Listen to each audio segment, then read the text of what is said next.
జాతి నిపమున సూత సుతులు కింద నిలువర్హత లేదందువా. ఎంత మాట ఎంత మాట, ఇది క్షాత్ర పరీక్ష గాని క్షత్రియ పరీక్ష కాదే, కాదు కాకూడదు, ఇది కుల పరీక్షే అందువా.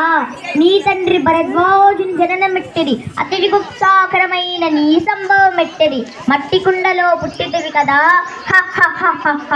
నీదే కులము, ఇంత ఏల అశ్వత్ పితామహుడు కురుకుల రుద్రుడైన ఈ శాంతనవుడు శివ సముద్రుల భార్యకు గంగా గర్భంలో జనించలేదా. ఈయనదే కులము, నాతో చెప్పింతువేమయ్యా.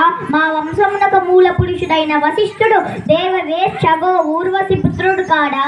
అతడు పంచమ జాతి కన్యైన అరుంధతి యందు శక్తిని, ఆ శక్తి చండాలాంగణ యందు పరాశరుని, ఆ పరాశరుడు పల్లె పడతి అయిన మత్స్యబంధి యందు మా తాత వ్యాసుని, ఆ వ్యాసుడు విధవరాండ్రైన మా పితామహి అంబికతో మా తండ్రిని, పితామహి అంబాలికతో మా పినతండ్రి పాండురాజును, మా ఇంటి దాసితో ధర్మ నిర్మాణ జనుడని మీచే కీర్తించబడుతున్న ఈ విదురదేవుడు కనలేదా.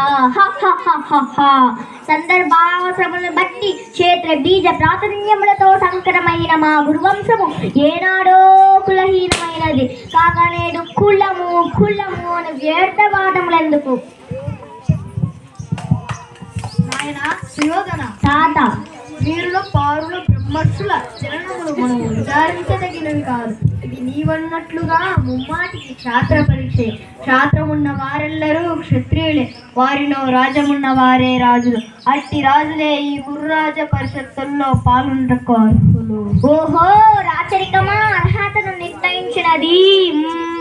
అయినా మా సామ్రాజ్యంలో సస్యశ్యామలమై సంపద విరాళమై వెలుగొందు అంగరాజ్యంలోకి ఇప్పుడైతని మూర్ధాభిషిక్తుణ్ణి గావించుచున్నాను. సోదర దుశ్శాసన, అనర్గ నవరత్న శక్త కిరీటమును వేగంగా కొరితెమ్ము. మామా గాంధార సార్వభౌమ సురచిరమణిమే వంటిత స్వర్ణ సింహాసనము తెప్పింపుము. పరిజులారా, పుణ్య భాగీరథి నదీతోయములు అందుకునుడు. కళ్యాణ భట్టులారా, మంగళ దూర్యారవములు సుస్వరముగా మ్రోగునిండు.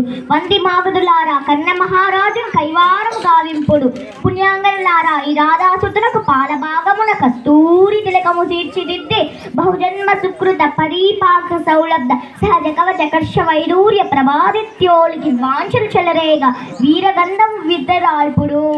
నేనీ సకల మహాజన సమక్షమున పండిత పరిషన్ మధ్యమున సర్వదా సర్వదా సదదా సహస్రత ఈ కులకలంక మహాపంకిలము శాశ్వతముగా ప్రక్షాళన గావించదను.